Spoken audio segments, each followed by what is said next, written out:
Hey guys, welcome back to the shop. Today I'm going to grab the Yamaha AT1 crankshaft and we're going to do an evaluation on it. Then we're going to go ahead and pop it apart and go ahead and replace it and rebuild the thing. Uh, you know, you don't have to do a lot of the stuff that I do. I kind of like doing a forensic look at it to see where it is now. And believe it or not, and I think I've had a couple instances on this channel that it's come in handy and it's got me out of a jam by having information like that. And actually the last one I did on the HS1 Yamaha 90 Twin, that was helpful for me because remember the data on the axial play was I can't remember now what it was. I want to say it was like 14 or 5 to 14 or something like that, and I just couldn't get there and get the width of the crankshaft halves assembled correctly. So I went back and looked at it. I think on that one the axial play was 18 as I took it apart, and that's how it had to go back together to maintain that crank width. And everything I can tell, that's the important thing, is the crank width. That's more important than your axial play. Your piston's going to center that for you in most cases. So this is I guess I'm just trying to impress that this information, although most of the time isn't necessary, sometimes it will get you out of a jam. So let me get you overhead, we'll take a peek at this, then we'll get it over to the lathe and see how it plays out this before we do anything to it. Okay guys, here's our crankshaft we're going to work on, and it seems to be in pretty good shape. I always look at my dimples to see whether or not I'm going to be able to put it between centers on the lathe. That's my preferred way. If you can't, you've still got to take care of the crankshaft. So sometimes if it's just a little bit, you can kind of redo some of those dimples a little bit. But in most cases, if you can't get it done that way, I just do it on a fixture that I made, and I think you've probably watched me do that before. But anyhow, let's go over the specs on this one. And right now I'm set at millimeters, and you know me, I like to play both sides of the fence here. I like to play millimeters and inches. I'm looking at about 55, 96, 95, something like that. So that's the factory measurement where they want you to be is 56. Okay, and they give you a plus 0.05 to a minus 0.10 millimeter. So 55, 96 at the pin. That's the main measurement they're looking for. I always like to take another look at it just at the opposite side of that, the 180-degree position. And on that one, we're at about 55.81. So I just make a note of both of those readings. And then I want to take a look here, just, push your crank to one side, it kind of floats in here like this. And you're going to measure between the high point on your rod and the thrust washer. And I'm getting right at 0.017 thousandths or 0.43 millimeters. So that's the information I can garner from it right here. Oh, and the other thing is you always want to make sure that you've got the dimensions of your shims that come off of it. And in this case, these you can't mess up because they're different sizes. The big one, of course, goes on the mag side, and on that one, we're looking at 0.51, and on the clutch side, 0.65 millimeters. So just make a note of that. I mean, it's not a big deal if it's only ones you got laying around, but I got several of them up here on the bench, so I don't want to get them mixed up. So it just, there again, make a note of that stuff in case something else is interjected into your workbench, and that way when you get ready to put it together, you go, oh my, which set were they? You know. Okay guys, we're over at the lathe here, and this is how I like to do my setup, is I like to do it between centers. And I just need to kind of go over this. People that run lathes, you know, pretty often, they're going to know that a 3-jaw chuck is not going to be the thing to use for this. You're going to go to a collet or something like that.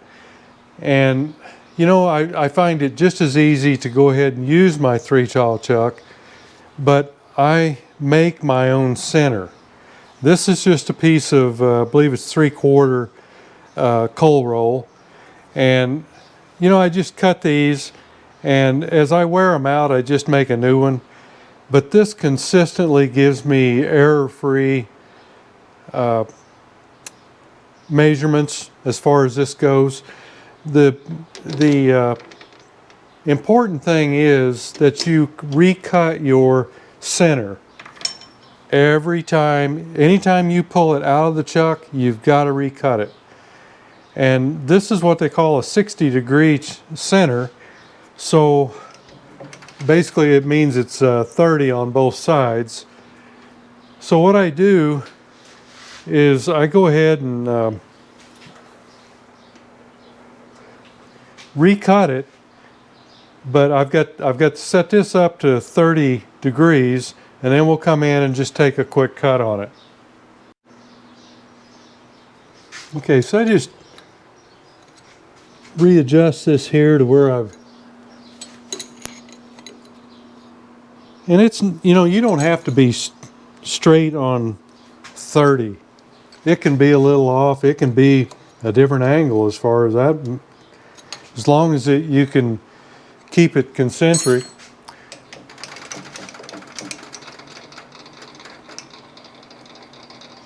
But it would be off probably 3 thousandths, maybe even 4, if I didn't recut this every time.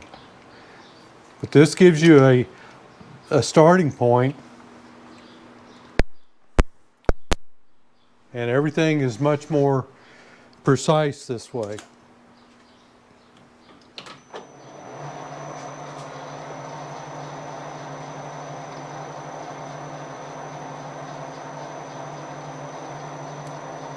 Yeah, I can see that it's off. So anything that you're wanting to measure between centers like this, you can do this way. I primarily just use it for crankshafts, but I have used it for other things that I need to measure. You see, I think, let me get you a little closer, that we are taking a slight cut here. And the only thing you just got to make sure is that your cut is all the way around.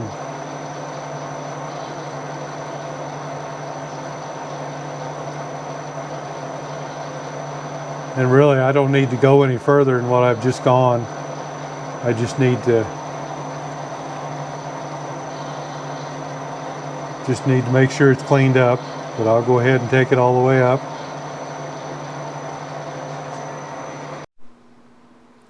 Okay, so there's my freshly cut center. And then as you're doing this, consistency is your best friend. Always put your crankshaft in the same way.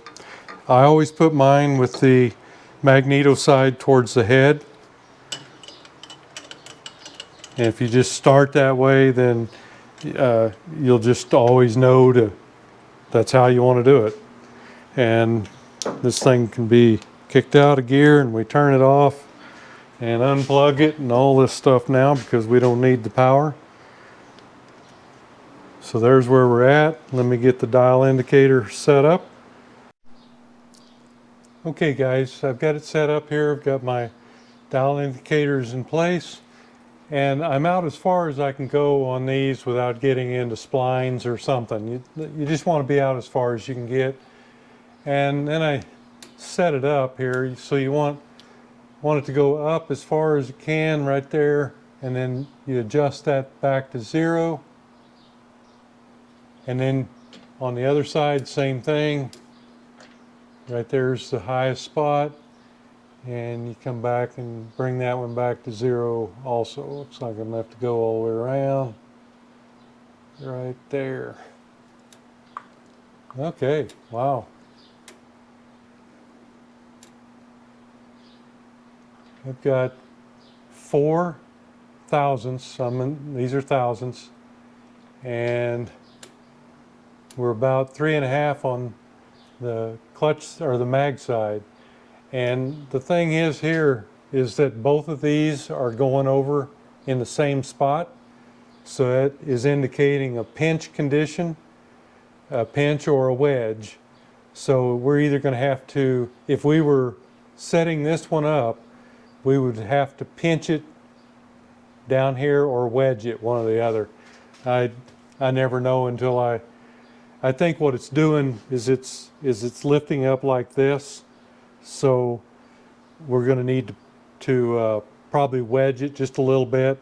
And if you remember right, we were wider at the pin than we were at the 180 out. And this is really pretty much measuring that at the 180 out. So that's where the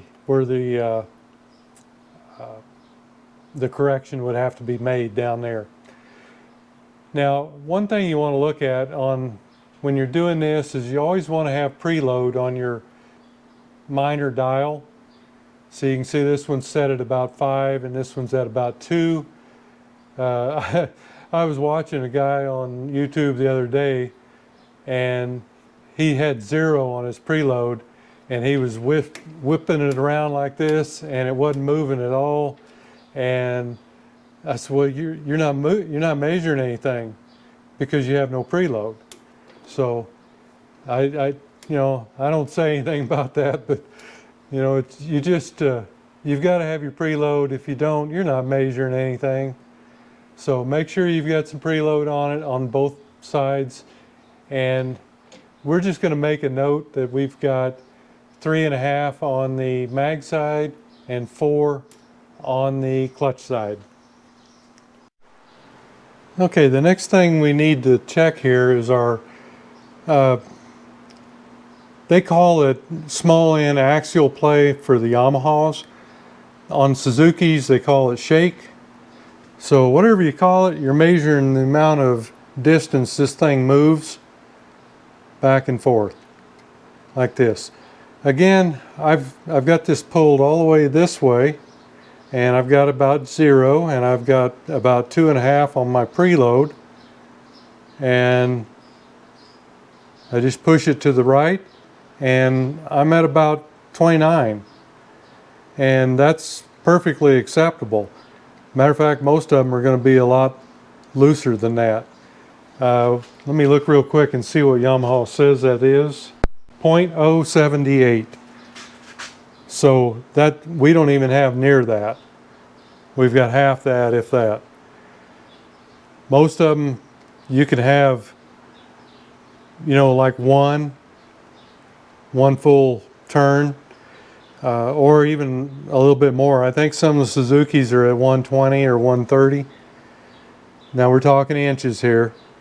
So this is really nice. I'll venture to say that this crankshaft, there's absolutely nothing wrong with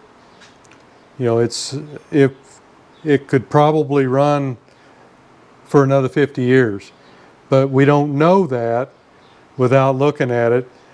And the indication from the owner on this was he wanted everything inspected.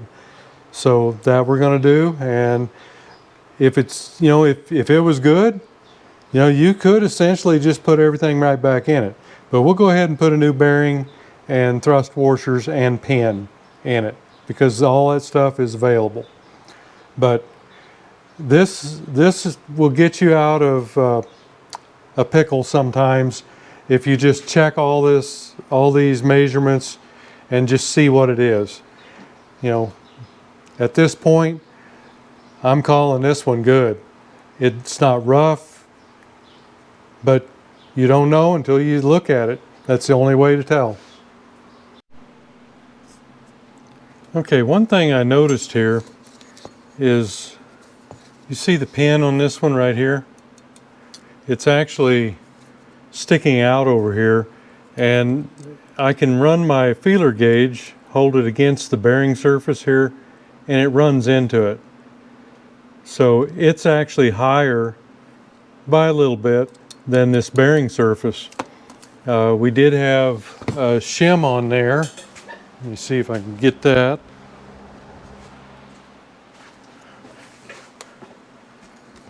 That more than likely, oops, that's the other side.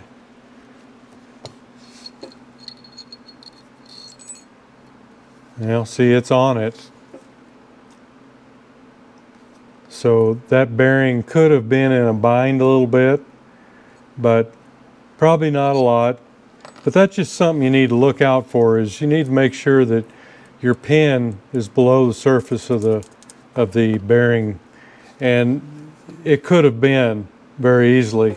If you look on this one over here, you can see this bearing surface with the scallop right here cut into it for the pin. And it's well under that. So a little bit of this extra stick out could have went on this side and you wouldn't have to worry about it at all. But I just thought I'd bring that up because it's you want to try to center that up the best you can. All right, let's get set up over here in the press. We're going to use our press plate here so that we're not pushing on both sides, pushing the pin through both sides. You don't want to do that because if it's damaged on the inside and you push it all the way through, you've just shoved the damaged part, which is going to act like sandpaper, through one hole. So you don't want to do that. You need a plate, or you need to set it somehow. Get a couple plates that'll go through your crankshaft. Just some way to press only one plate at a time, or one flywheel half at a time. And make sure you keep track of your rod so you don't bend it.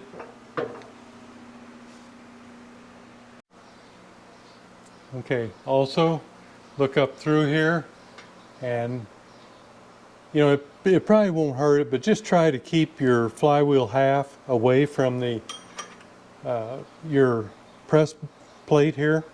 You want it as close in as you can get it without it touching, and that way you get the most rigidity. Next thing you want to look out for here is you want this pin where you're pressing into the heaviest part of your plate. So that's going to be back here. And we've got a press pin here that we're going to set up. And the other thing that you need to watch here is that you keep an eye on this so that this is not going to interfere with this. You don't want to damage your threads. I think we should have plenty of room here for this one. So let's go ahead and apply some pressure here and see what we come up with.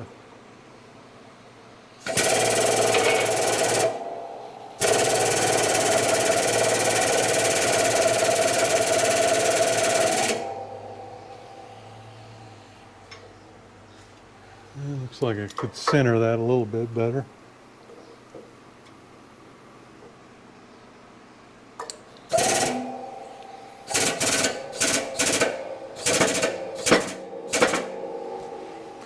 And be sure to reach underneath and grab that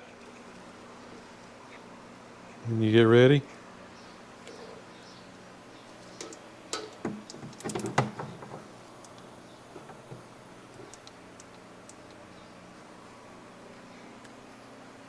You want to make sure you get under here, grab that half, because that's where it's coming out at.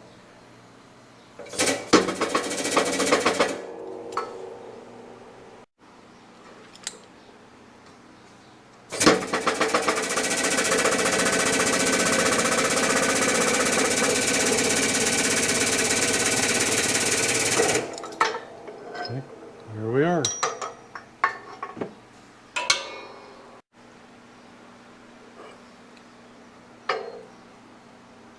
Looks like we got some goodies in here, but all in all, that looks okay.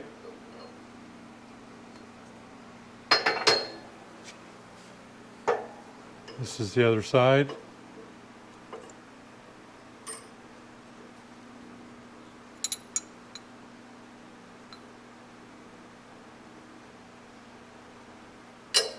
Looking good so far, but we don't know until we get it cleaned up.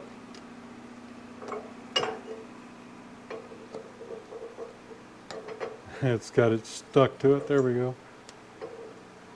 Yeah, looks okay. So we'll go ahead and push the pin on out.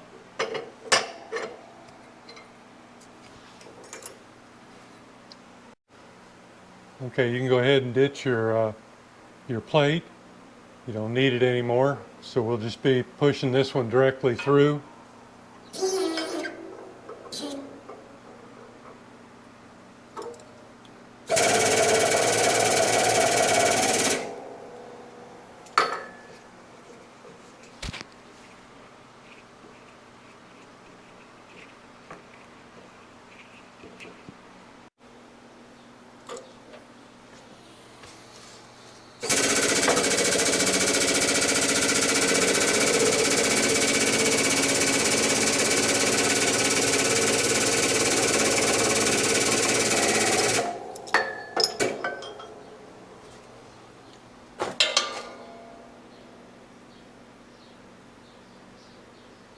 Yeah, we got a little wear there.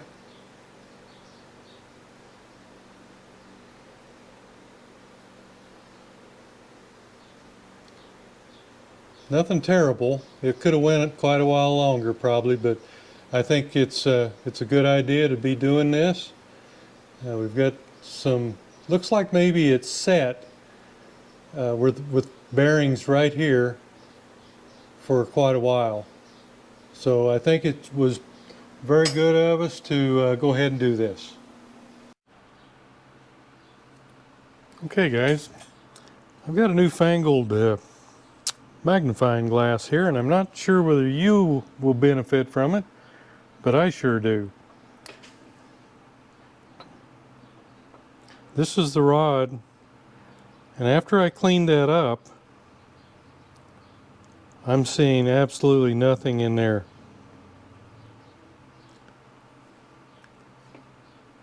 This is in very nice shape, and I don't see any reason to replace it. I can't feel anything. I can't feel any kind of groove or wear in there at all.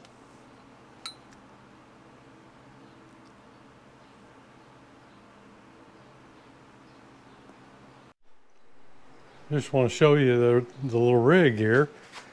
I got that off of Amazon, and it's got two different magnification lenses there, but it helps me a lot. It just, you know, as you get older, you get so that you don't see as well, and that sure helps. It had a little clamp type affair that would clamp like on the edge, and I didn't use that. I went ahead and made a bracket that drops down into the bench here, and it's a lot more solid, and I can just fold this up to to get it out of my way. Anyhow, just wanted to kind of show you that, and hopefully you'll be able to see it through the camera also. That's my hope. This is the magnifying glass, put back down, put in the storage mode, and it just has a little cover that goes over it. So we'll see how long I can keep it clean and keep carburetor cleaner and that sort of stuff off of it. Hopefully it'll last me a good long while. Okay, got all the new components laid out here, and I started doing some measuring, and what I came up with was the thrust washers. The used ones average 1.02 millimeter, and the new ones average 1.04 millimeter. So very little wear there. The bearings are the same that these it's all Yamaha stuff. I had two shims, or two thrust washers, the 90209 22248, and the bearing at 93 310 422C8, and the pin a 3M5-11681-00. So all those are Yamaha parts, and we're going to be using the old rod again. It's a beautiful rod. I used a little 4/0 steel wool just to clean it. It had some staining in it, and that's what I saw. And I think it was actually staining from the when they honed it to size it out of the factory. It had some of the honing water probably on it. I think they use a water with some kind of soluble oil, and I use that occasionally here too. And if you don't get that off of the metal real quick, it'll stain, just kind of a black stain, kind of like water would if water was in there. But this one was so lubricated and everything. It's just there's nothing wrong with this rod. So we're going back in with it, and the bearing fits right in there. Our new pin, nice and tight. Now, the new pin is I think it's 31. Let me look here where I'm at. 31 thousandths shorter. Okay, I'm on inches there. Here's the old one. 31.74. Had 76 the last time I measured it. This one's 21.445. So it's that's exactly what I measured last time. So it's 29 to 31 thousandths, which is pretty darn small.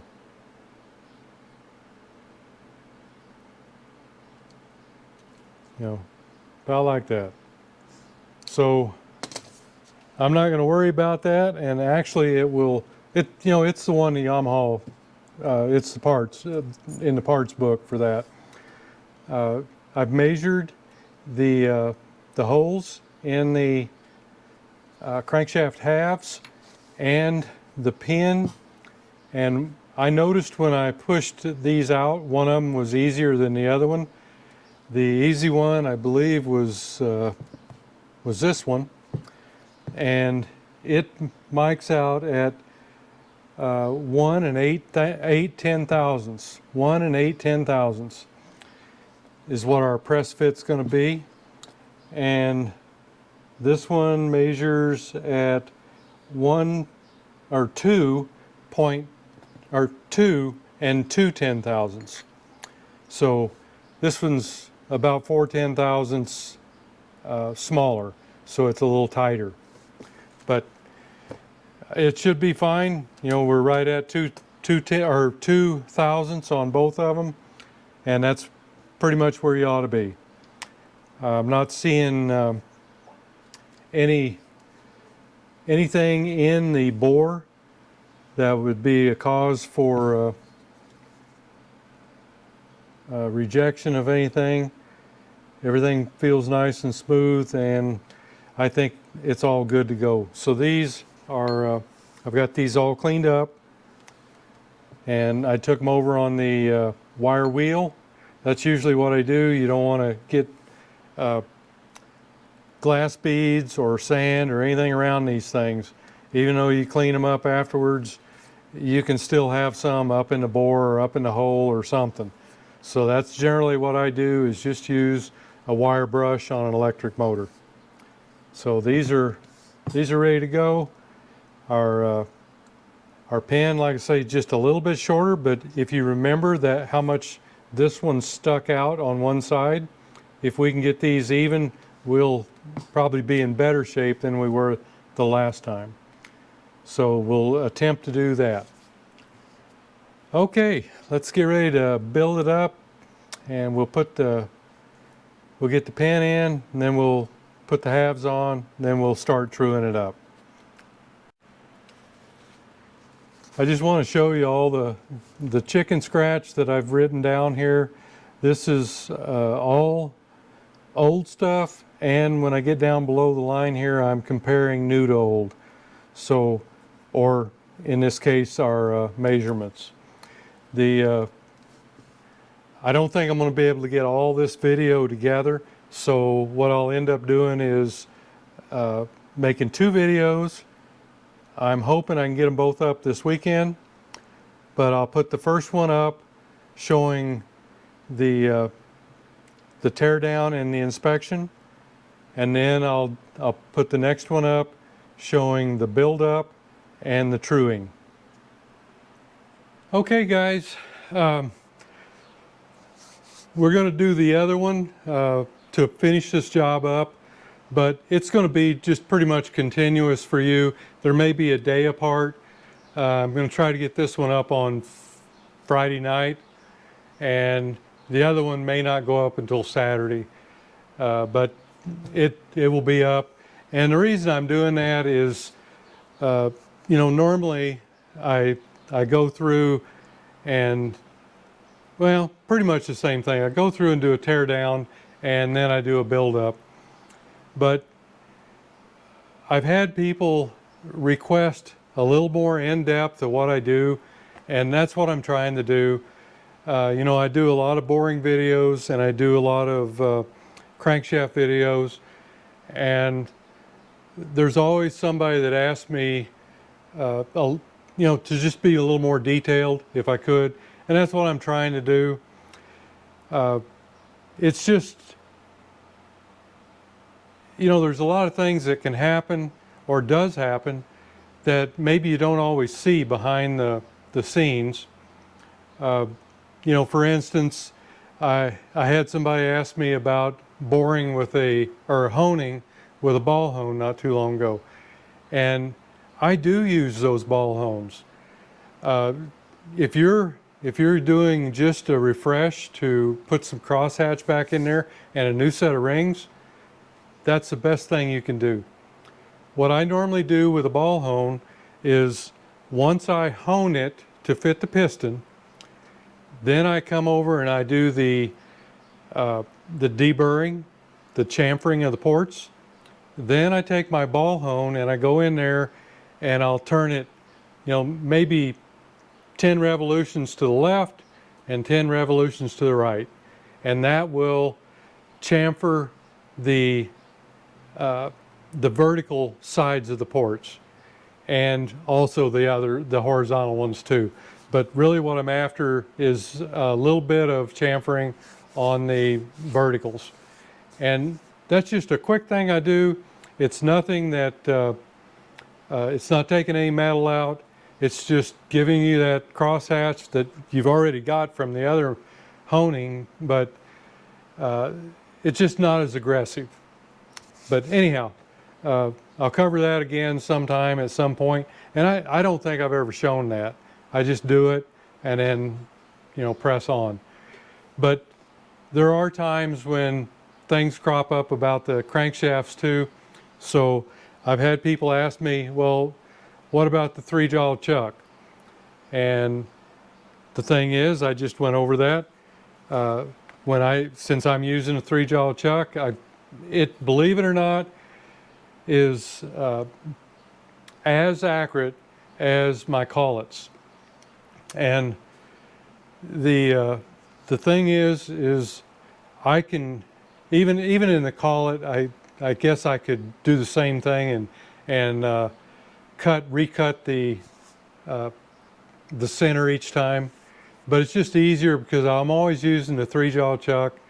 So it's just easier for me to slide the center in there, recut it, and then I know it's good to go. And I know that if I pull it out, I've got to do it again. But it doesn't really take that long. Anyhow, I'm going to get this one up, and then the next one should just be the next day. So hopefully you'll be able to watch both of them on the weekend. So if you would, hit the subscribe button and the thumbs up, and leave a comment, and hit that little bell icon, and that way you'll get notified the next time I put one up. So let's smooth on to the next video.